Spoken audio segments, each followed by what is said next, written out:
manis, kaulah penghiburku, penolongku, diutus Bapakku.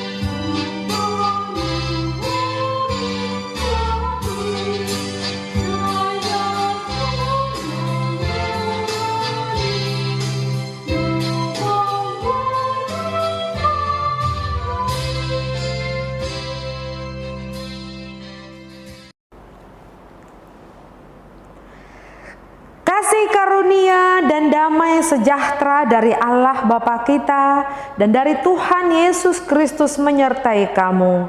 Amin. Matius 5 ayat 9. Berbahagialah orang yang membawa damai, karena mereka akan disebut anak-anak Allah. Salam sehat. Renungan kita hari ini dari Injil Matius pasal 5 ayat 9 yang sudah kita dengar barusan, dan topik kita adalah anak-anak Allah. Kita tentu pernah mendengar istilah dalam bahasa Inggris like son, like father. Ini menyatakan bahwa anak akan seperti apa yang bapaknya ajarkan dan kerjakan.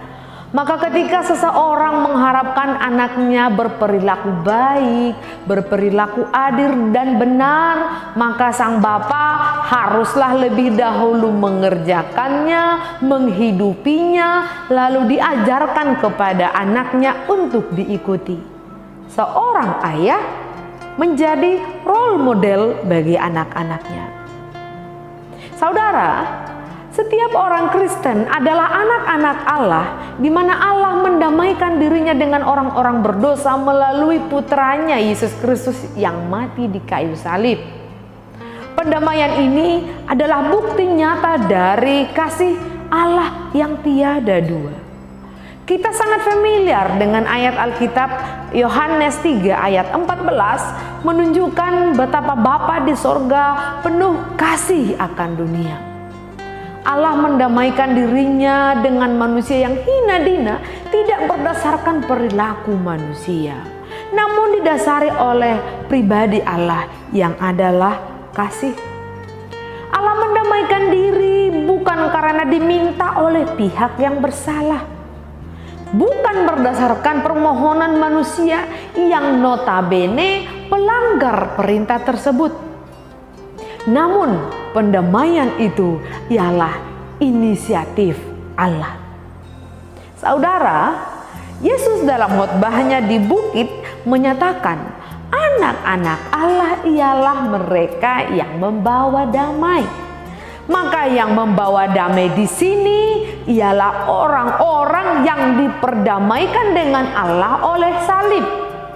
Setiap orang-orang yang menerima pendamaian ini kini berusaha keras dan terus melalui kesaksian dan kehidupannya untuk menuntun orang lain termasuk musuh-musuhnya untuk berdamai dengan Allah. Saudara, kamu dan saya adalah anak-anak Allah. Sudahkah kita memiliki inisiatif mendamaikan diri kepada mereka yang menyakiti kita tanpa mereka minta? Damai harus menjadi jati diri dari setiap Kristen. Tak perlu setiap kata yang menyakitkan kita respon. Tak perlu pula setiap perlakuan yang tidak adil kita pendam. Dan tak perlu juga kejahatan orang menempel dan membekas di dalam sanubari. Damai ialah ketika kejahatan tidak dibalas dengan kejahatan, malah sebaliknya, sehingga tindakan kita mengajak orang tersebut kembali mengenal Allah kita, ialah Sang Damai itu. Amin, kita berdoa. Kami bersyukur Tuhan, Engkau menyapa kami hari ini dengan firman-Mu. Engkau mengingatkan kami bahwa kami adalah anak-anak Allah yang Engkau tebus dari dosa.